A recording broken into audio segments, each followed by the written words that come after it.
E aí pessoal, eu sou Deison Abreu, sou policial e escritor e saiu a última pesquisa que aponta a redução dos homicídios no Brasil.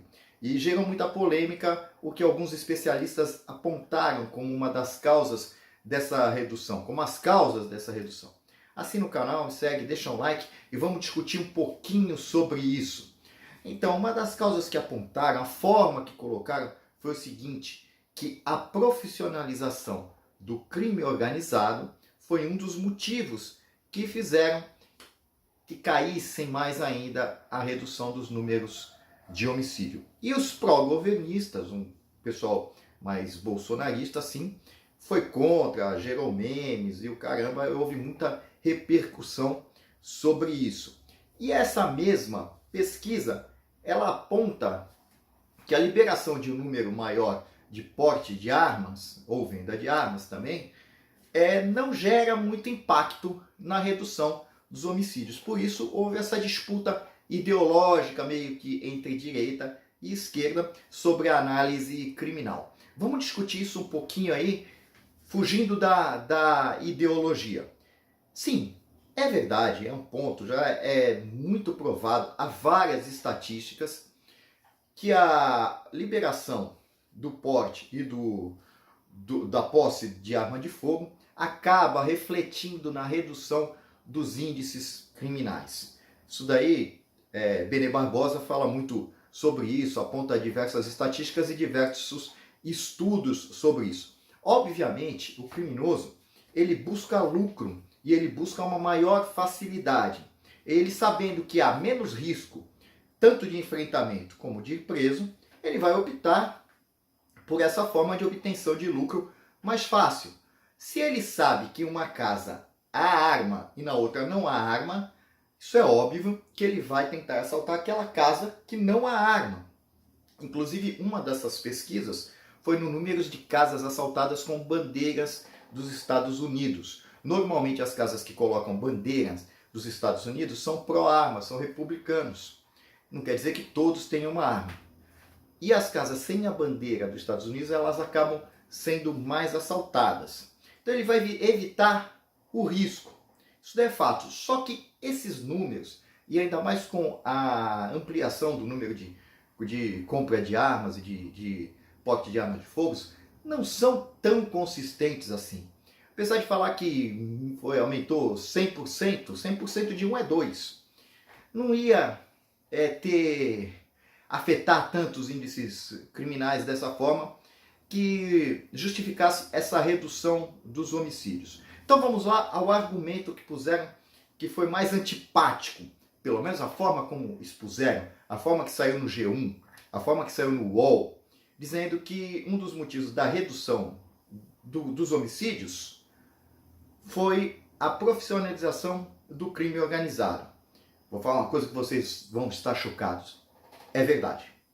Isso tem uma forte teor aí,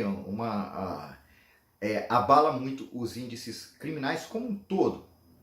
Aliás, o finado Major Olímpio, senador, ele já tinha apontado isso antes, que a queda dos números dos homicídios de São Paulo era devido ao PCC e não ao governo.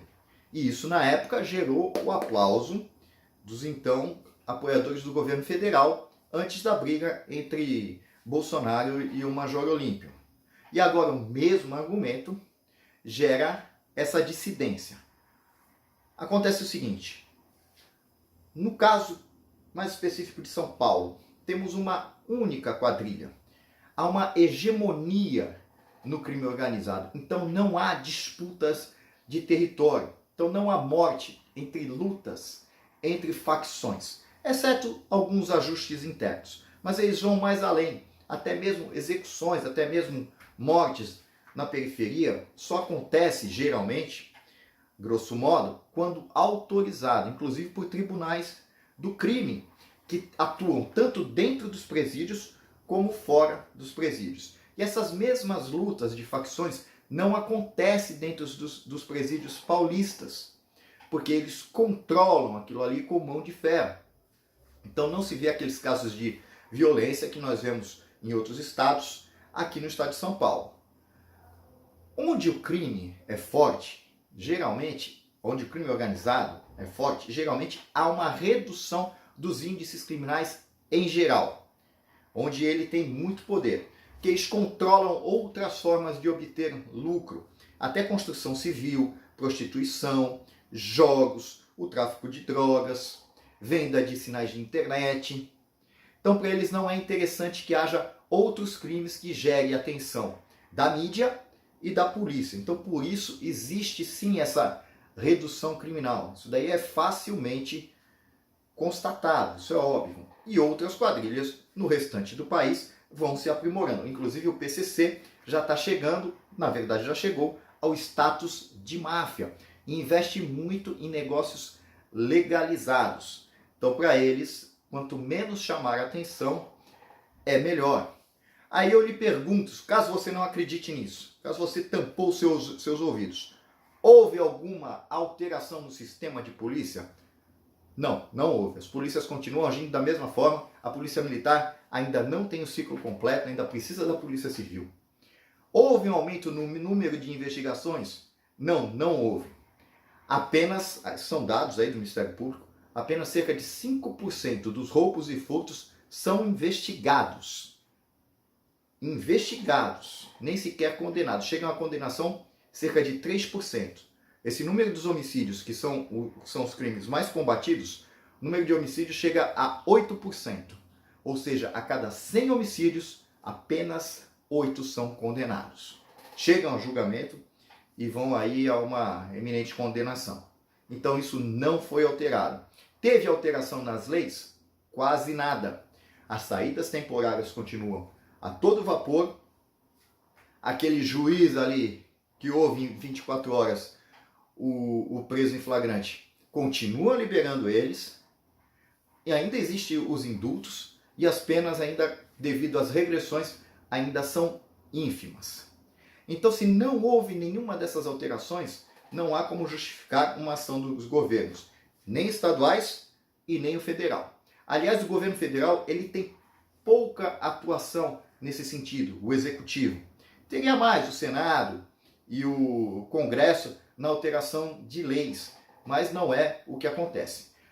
O governo federal tem atuado bastante no tráfico de entorpecente, mas visando ainda a saída de entrada e saída de entorpecente do Brasil, o tráfico internacional. Houve um aumento muito grande das apreensões, mas também houve um aumento de produção gigantesco, talvez 3 vezes mais na América do Sul. Então, não há essa motivação do governo federal na redução desses índices. E ainda digo mais, os governos estaduais seriam os mais capazes para combater o crime diretamente, porque isso cai muito sobre a esfera estadual. Uma outra coisa que acontece é um fenômeno chamado regressão à média. A regressão à média, ela ocorre quando a coisa está muito ruim. Está muito ruim, então tende naturalmente a voltar a um padrão mais ou menos aceitável. Como nós chegamos ao pico de 60 mil homicídios, a gente está chegando à casa dos 40 mil homicídios. É muito boa essa redução, mas não houve assim tanta ação que a gente possa identificar dos governos, nem estaduais e nem federais nesse sentido. Há ações das polícias, como ente estatal, que elas vão se modernizando, vão aí enxugando o gelo. Mas a ação de governo, assim, a gente vê, são pontuais. Não são aquilo que age na esfera federal para reduzir o número de homicídios, como acontece. E sim, o número de armas, como eu já falei, ajuda, mas ainda é ínfimo nessa situação. Se a gente quer entender o problema e quer reduzir mesmo de verdade, a gente tem que ir trabalhar em outras esferas, hein? Mudar a lei de execuções penais, reduzir os direitos aí e regalias de presos, que hajam penas que realmente tenha o cumprimento, que o Estado tenha controle das áreas dominadas pelo tráfico de drogas, que o Estado tenha controle dos presídios, que aumente o número de vagas dos presídios, que a Polícia Militar tenha pelo menos o ciclo completo de polícia, que se invista em investigação.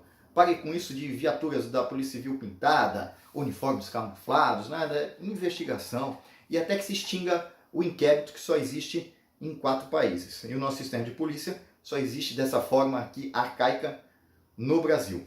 Isso sim são coisas sérias que a gente deve pensar e tentar implementar. Enquanto a gente não largar muito a ideologia e não atacar o cerne do problema, a gente fica aí servindo de público para político que quer fazer palanque, tanto de um lado quanto de outro. Então, pessoal, a verdade é essa. Valeu, um abraço para todos.